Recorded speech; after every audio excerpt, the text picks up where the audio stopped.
So lately, there has been this little equation floating around, said to explain how President Trump's reciprocal tariffs are going to be calculated.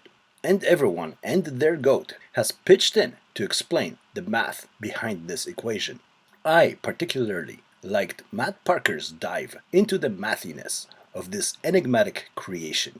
He is one of my favorite YouTube creators. I really recommend checking out his channel, especially if you are into the maths. In his video, he gave a fairly thorough and comprehensive explanation behind the Trump equation. I liked it a lot. Unfortunately, it is all wrong. This clearly is a much more advanced equation than people realize.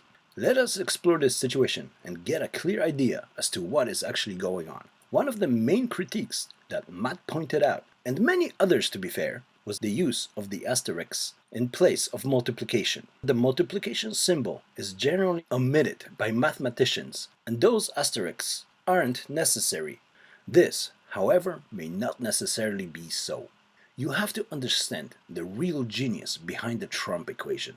For this, we will have to refer back to the Riemann sum for approximating the region under the curve of a function, which of course is taught to math students in order to forever traumatize their experience of learning calculus.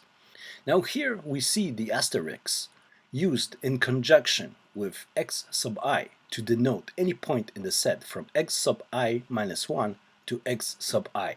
And so normally we should have it here. However, what Trump did in his brilliance was to move the asterisk down there in order to represent any condition in the sets of both epsilon and phi, thus giving us the ability to approach the reciprocal equilibrium of any given tariff both from any point of epsilon and any point of phi. And we can see here that it covers all of delta of tau for our equation. Epsilon, of course, can be thought of as an ever-decreasing infinitesimal, or the limit as e approaches 0, whereas phi is clearly the golden ratio. All this is multiplied by m of course being mass, which can be measured in pounds. Now, to fully understand what x sub I minus m sub I actually refer to, you have to understand that I in the subscript wasn't chosen to just represent the range of countries and the incremental progression between them, but actually I, the imaginary unit. This fascinating approach gives us increments using the complex number system, which is far more superior to the real number system, adding to our tariff equation an extra dimension of precision. Tau can also be represented as 2 pi, which also can be converted to the delta of the closed line integral of 1 over z, which represents the circumference of the disk of the Earth, through which we get our uniform distribution of proper reciprocal tariffs.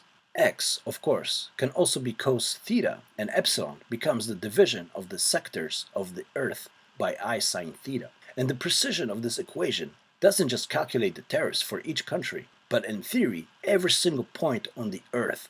Obviously, if you use the equation to try and calculate the tariffs in, say, the middle of the ocean where there is no trade, we get 0. Because, like mentioned before, the limit of epsilon as it approaches 0 is, of course, 0. Anyway, this is a fantastic and brilliant equation, and I just began to learn the amazing implications of the unique mathematics it uses. The folks in the Trump administration really have outdone themselves. We can of course take the delta tau and use my patented cheese maneuver to derive at the ultimate hidden truth behind this amazing calculus. And that is that America is number one. I do hope that I clarified a few things in this video. Send me a like, a subscribe, and don't forget to check out Matt Parker and his video, which of course is the inspiration for this one. The link should hopefully be in the description. And thank you all for watching. Hope to see you in the next one.